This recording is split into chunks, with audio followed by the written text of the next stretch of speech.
提供でお送りします。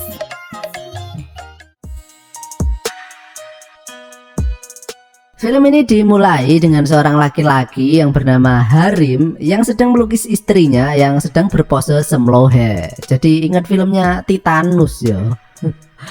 Istrinya ini bernama Sun Yang dan mereka ini kemudian ngobrol-ngobrol. Tiba-tiba lampu ruangannya itu kelap-kelip kayak lampu dugem yang biasanya merupakan tanda-tanda kemunculan suster ngesot, suster keramas, suster mandi besar, dan lain-lain.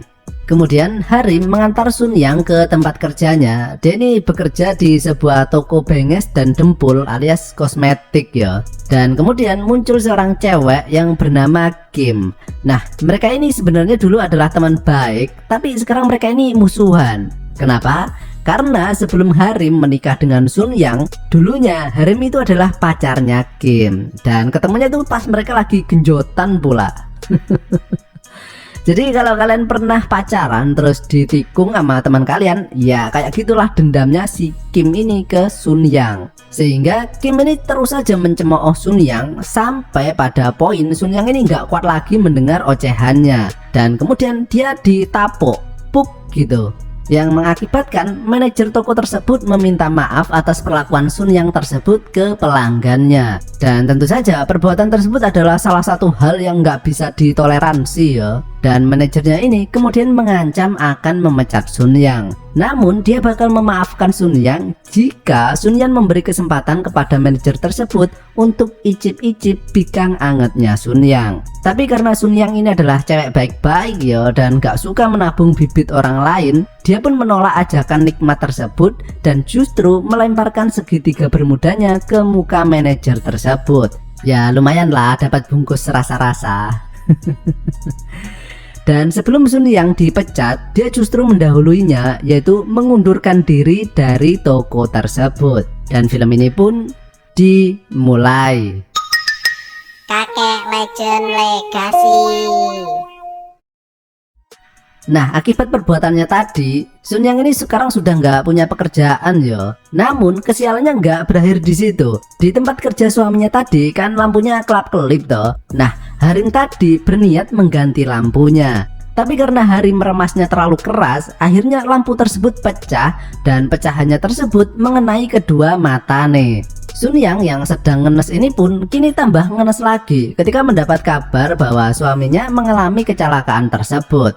Sesampainya di rumah sakit, Sun Yang terlihat sedang mengkhawatirkan keadaan suaminya. Dan di sini terlihat ada seorang laki-laki tua yang memperhatikannya. Dia ini bernama Daegun.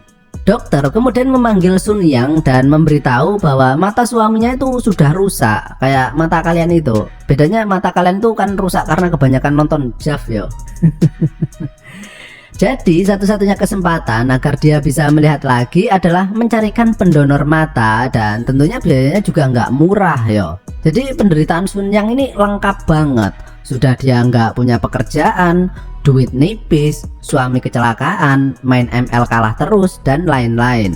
Kemudian terlihat Harim yang marah-marah mengetahui keadaannya seperti itu, karena dia ini kan pelukis yo. Gimana mau ngelukis kalau dia nggak bisa lihat kan? Dan kemudian terlihat Daegun yang berusaha memahami keadaan yang sedang dialami oleh pasangan tersebut. Beberapa saat kemudian, Daegun menghampiri Sun Yang dan meminta waktunya sebentar untuk berbicara tentang hal yang penting. Dan di sini kita mengetahui kalau Daegun ini menderita kanker di otaknya dan dia sudah nggak punya siapa-siapa lagi. Tapi dia ini adalah orang yang bisa dibilang cukup kaya lah ya. Dan Daegun mengatakan bahwa dia akan membantu biaya pengobatan Sun Yang dengan satu persyaratan. Dan jika Sun Yang setuju, maka Daegun akan mengatakan persyaratan tersebut besok. Tentu saja Sun Yang senang banget ya, karena dia bisa sesegera mungkin menyembuhkan suaminya tersebut. Sungguh sangat mulia karakter Daegun ini ya, atau kelihatannya aja sih.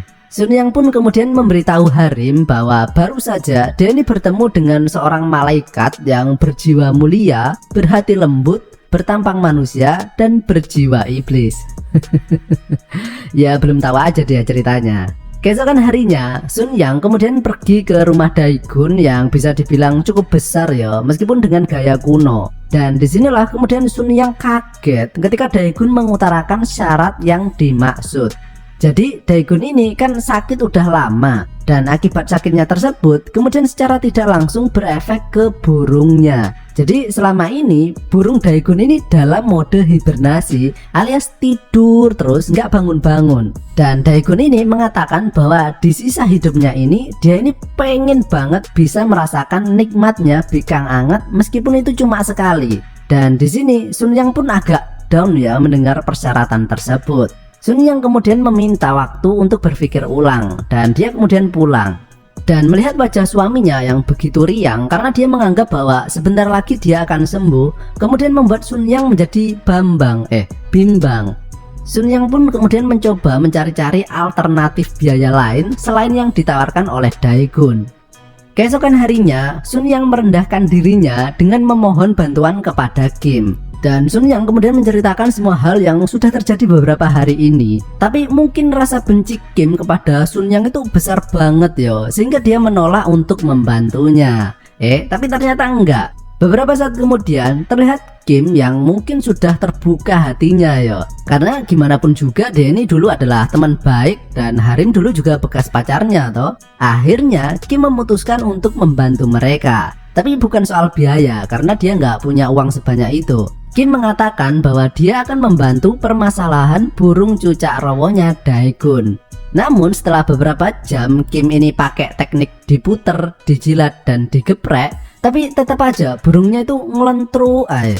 Sehingga Kim pun menyerah dan pulang. Dan di sini terlihat Daegun yang sudah memanggil notaris dan membuat surat pernyataan pemberian harta yang dimaksud yang sudah ditandatangani. Hal ini untuk menunjukkan bahwa Daegun ini benar-benar serius akan janjinya tersebut. Tapi dia baru akan menyerahkan surat tersebut kepada Sun Yang jika Sun Yang berhasil membangkitkan titik dewa ngelentruknya.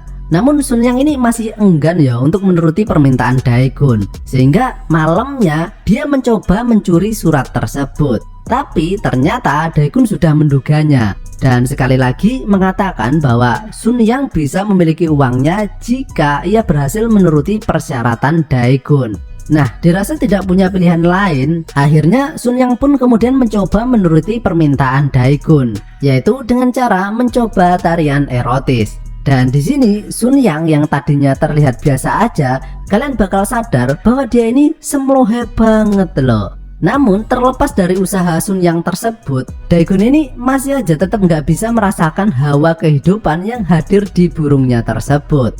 Keesokan harinya, Sun Yang browsing-browsing untuk mencari informasi apapun itu yang sekiranya bisa membuat tiang listrik bisa menjadi kokoh lagi. Dan dengan informasi tersebut, dia pun langsung berbelanja rempah-rempah yang dimaksud dan langsung memasaknya. Tapi tetap aja nggak berhasil. Sampai kemudian pas Sun Yang sedang berbelanja rempah-rempah tersebut, dia kemudian dipanggil oleh seorang laki-laki tua yang melihat isi belanjaannya dan dia langsung tahu bahwa itu untuk keperluan dunia perburungan. Kemudian laki-laki itu memberitahu cara pengolahan yang benar untuk mendapatkan hasil yang maksimal. Dengan segera Sun Yang mempraktekkan ilmu yang baru saja didapatkannya. Keesokan harinya, akhirnya ramuan kemarin ternyata berhasil. Terlihat Daegun yang begitu senang, tapi Sun Yang yang kemudian sadar bahwa burung yang sudah terbangun sudah sewajarnya harus ditidurkan lagi. Akhirnya Sun Yang pasrah ketika Daegun memaksanya untuk berbagi lahan bercocok tanam. Dan setelah selesai, Sun Yang pun menagih janji Daegun. Namun Daegun mengatakan bahwa barusan itu cuma test drive aja, yang tentu saja membuat Sun Yang ini marah yo. BTW Mbak Sun Yang ini mungkin nggak terlalu cakep ya, tapi di film yang berdurasi 2 jam ini kalau kalian nonton, kalian bakal melihat Mbak Sun Yang ini sering banget menggigit bibirnya kayak gini, yang bakal membuat sebagian dari kalian meningkat nafsu makannya. Sun Yang pun kemudian pulang dan menangis karena dia ini merasa ternodai yang bahkan nggak bisa dicuci pakai rinso. Namun Harim ini nggak ngerti ya kenapa istrinya tersebut menangis. Keesokan harinya Sun Yang kembali menagih janji Daegun dan akhirnya Daegun mengatakan bahwa dia akan menyerahkan surat tersebut. Tapi dia pengen makan bikang angetnya 1 kali lagi dan dia akan bertobat. Sun Yang pun kemudian mengiyakan permintaan tersebut karena dia ini memang butuh banget uang tersebut ya. Dan sekali lagi terjadilah pertempuran kolosal antar gender yang sudah ada sejak terciptanya manusia. Namun setelah selesai, seketika itu juga Daegun ini langsung lupa dengan janjinya. Ini orang kayaknya emang saudara nama kakek Sugiono, sama-sama busuknya. Dan akhirnya Sun Yang sadar bahwa mungkin dia ini sudah terjebak perjanjian dengan iblis, yang dia sendiri nggak tahu kapan atau gimana caranya dia bisa terbebas dari Daegun. Keesokan harinya pun sama, meskipun Sun Yang ini sudah muak dan marah-marah ke Daegun, tapi Daegun dengan leluasa bisa menikmati bikang hangatnya Sun Yang. Setelah itu, Daegun dan Sun Yang pergi ke dokter untuk rutinitas cek kesehatan Daegun, dan di sini ia mendapat kabar mengejutkan. Penyakit Daegun tadi kini dinyatakan sembuh, yang tentu saja membuat Daegun sangat seneng yang bertolak belakang dengan wajah Sun Yang. Sun Yang pun kemudian memohon kepada Daegun agar segera memberikan uang yang dijanjikan tersebut.